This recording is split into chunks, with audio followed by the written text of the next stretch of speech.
Shalom, selamat hari Minggu. Syukur kepada Tuhan. Ya, mungkin untuk jemaat di sini yang sudah lalu, mungkin ada yang merayakan Imlek di sini ya. Cuman nggak ada kelihatan di sini yang merayakan Imlek. Mereka makan bakpao barangkali ya.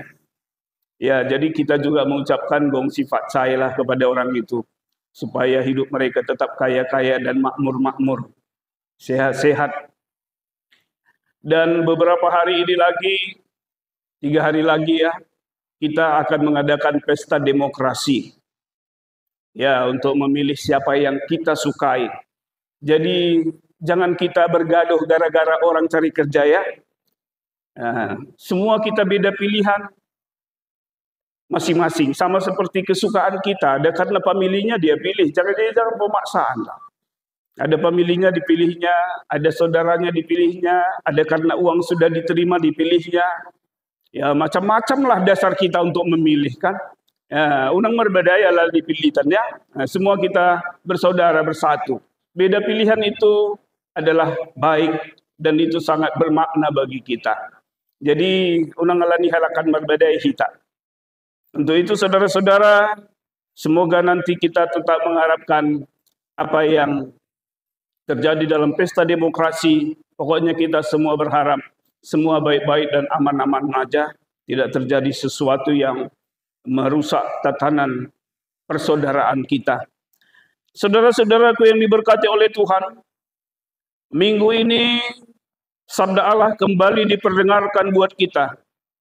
Berita Injil saudara akan terima hari ini.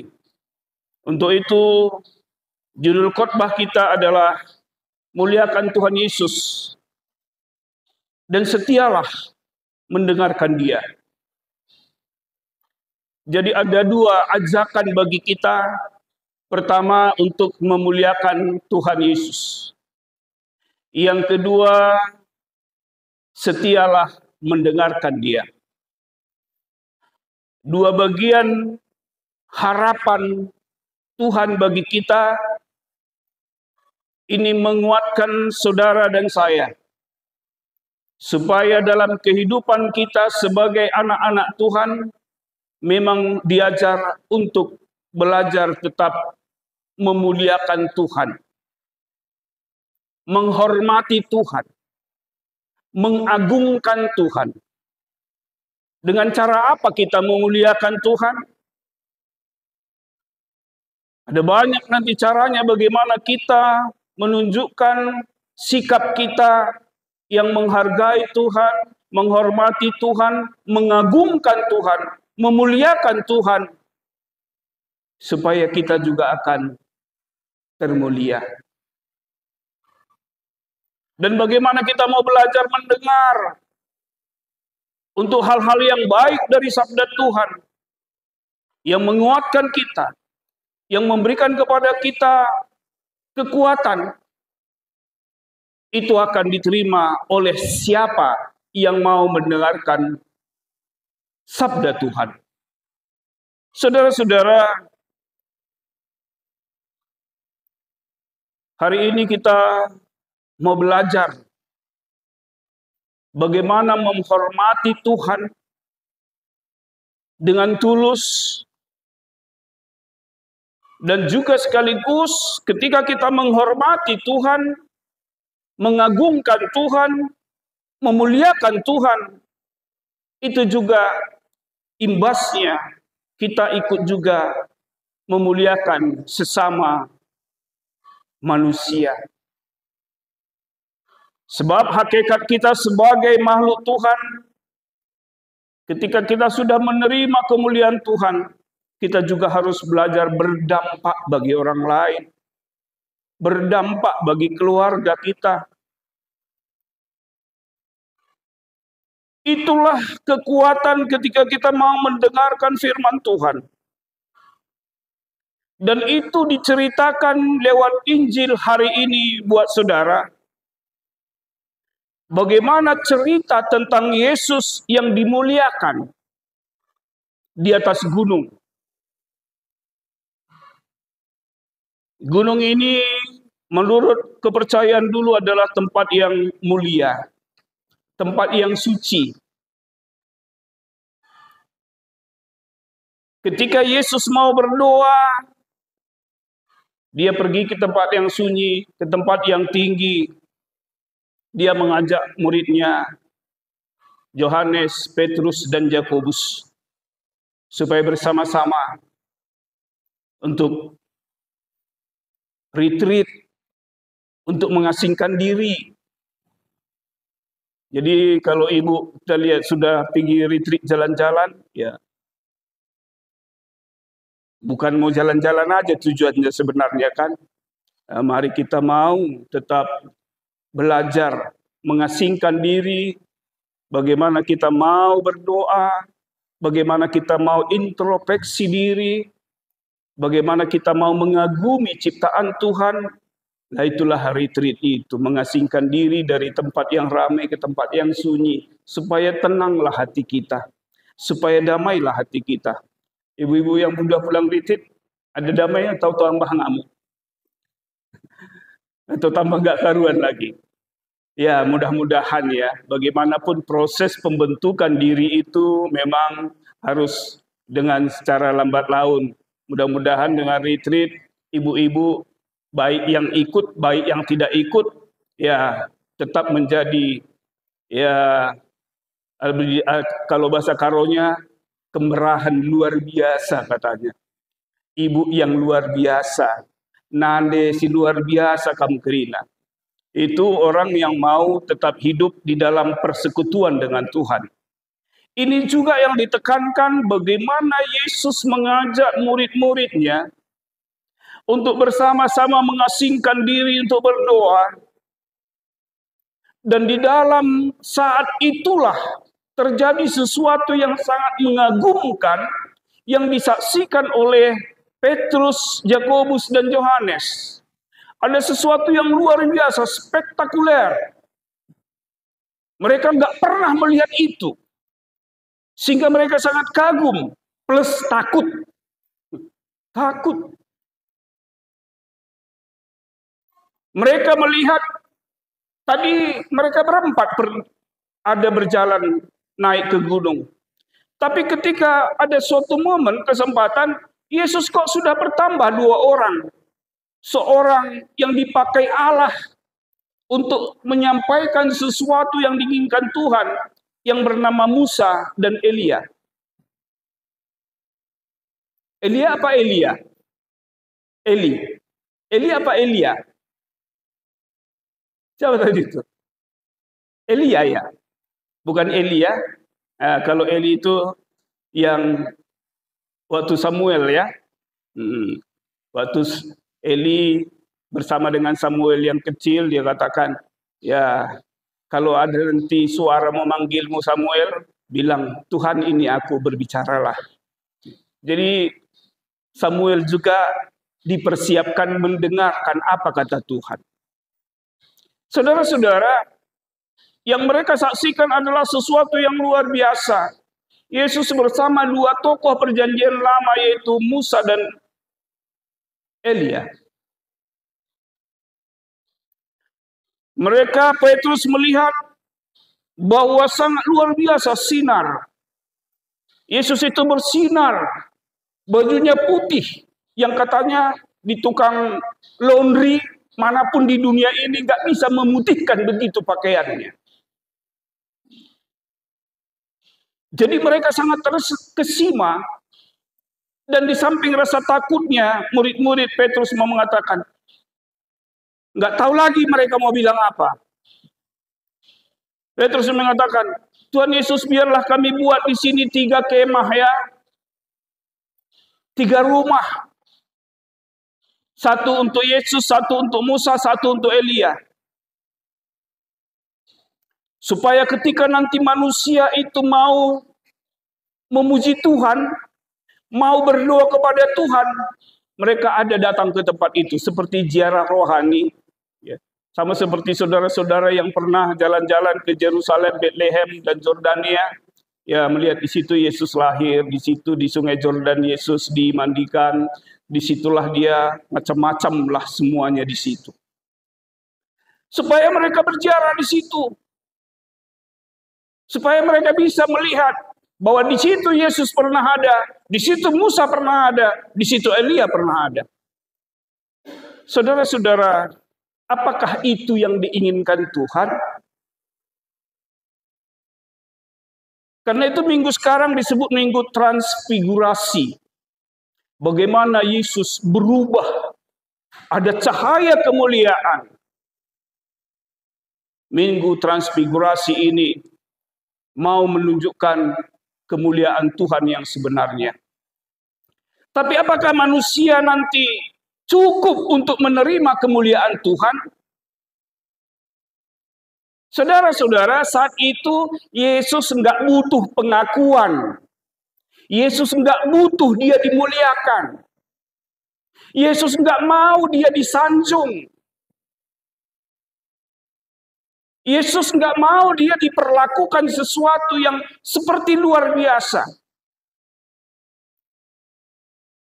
Tapi Yesus mau kemuliaan itu, keagungannya itu dipakai oleh manusia untuk memancarkan cahaya ilahi. Karena kita adalah surat-surat Kristus. Kita adalah orang-orang yang bisa dibaca Tuhan.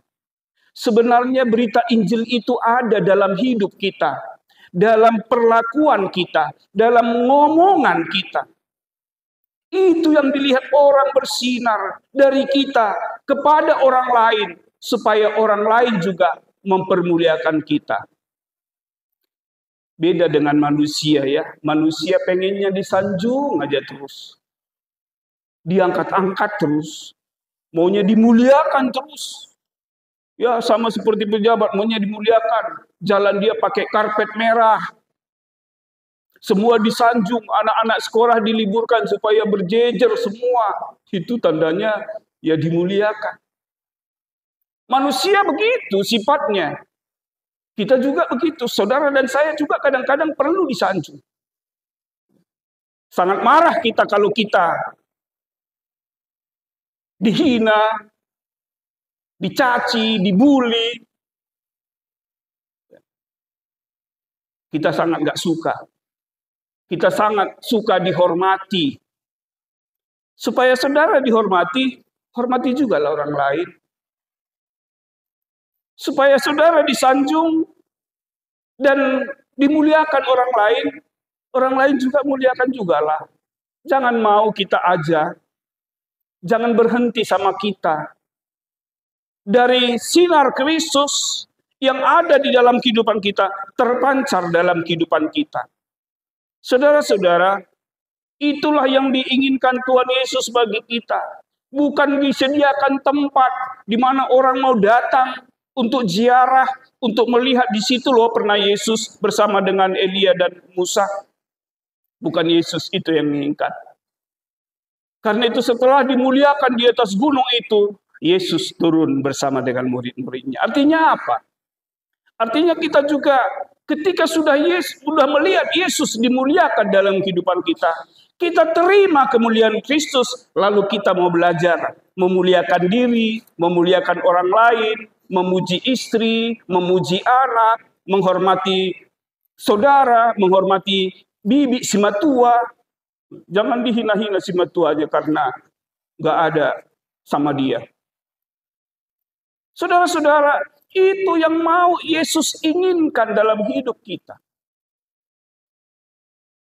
Yesus mau menginginkan kita pada minggu ini bagaimana memperlakukan orang lain, belajar menghormati Tuhan, belajar menghormati sesama. Dan kita sudah tahu itu. Tapi minggu ini kembali Tuhan mau mengingatkan kita mau bahwa perlakuan kita, kehormatan kita, pujian kita kepada Kristus ada di dalam kehidupan kita. Dan itu mau kita lakukan sebagai wujud bahwa kita memuliakan Tuhan. Saudara-saudaraku yang diberkati oleh Tuhan. Adalah omong kosong. Kalau kita mau memuliakan Tuhan, tapi orang lain kita hina, kita ejek. Orang lain kita bully, kita perlakukan dia sangat rendah sekali. Saudara-saudaraku, bukan begitu yang diinginkan Tuhan untuk kita memuliakannya. Jadi muliakanlah Tuhan Yesus dalam kehidupanmu, dengan tetap menanjakan hormat kepada Tuhan, di dalam doa-doamu, dalam ibadahmu, dalam perlakuanmu kepada suamimu, istrimu, anak-anakmu, dan saudara-saudaramu. Kita tahu bahwa kita adalah manusia yang berdosa, yang memiliki tabiat sombong, angkuh, yang selalu ingin dipuja dan dipuji, yang selalu ingin disanjung. Karakter Kristen yang diajarkan oleh Tuhan Yesus kepada kita bukan seperti itu. Karakter-karakter sifat-sifat Kristen yang diinginkan Tuhan, bagaimana kita tetap memperlakukan orang lain sebagaimana kita memperlakukan Kristus dalam hidup kita. Sama seperti yang katakan Tuhan Yesus, apa yang kau lakukan kepada saudaraku yang paling hina ini, itu sudah kau lakukan kepadamu. Itu yang kita lakukan. Jadi kasarnya, kalau kita menghina, merendahkan saudara kita sudah merendahkan ciptaan Tuhan itu. Karena itu sifat-sifat yang diinginkan kepada Tuhan memperbaiki karakter kita. Injil ini membangun kehidupan kita sebagai anak-anak Tuhan. Karena itu apa yang mau dikatakan? Kalau kita mau memuliakan, katakan, aku akan muliakan Tuhan Yesus dalam hidupku.